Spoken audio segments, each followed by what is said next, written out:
তারা কেন আমাদের বোনের জন্য নামবে না? এই প্রশ্নটা ভারত সরকারের কাছে আমার, যে সে কি মুসলিম তাই সে ভারতের সেই বিচার পাবে না? সে হিন্দু বলে কিন্তু তার জন্য আমরা বসে থাকি নাই, তার জন্য ঠিকই আমরা নেমেছিলাম, তার জন্য আমরা আন্দোলন করেছি, রাত জেগেছি।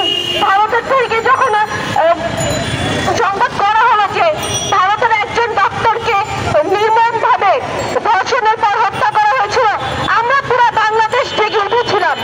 এখন কেন ভারত দিচ্ছে না? আমি ভারতের সরকারের কাছে দীর্ঘ এবং মন থেকে প্লিজ আপনারা আমাদের বোনের বিচার করবেন এবং আমরা যাতে প্রাপ্য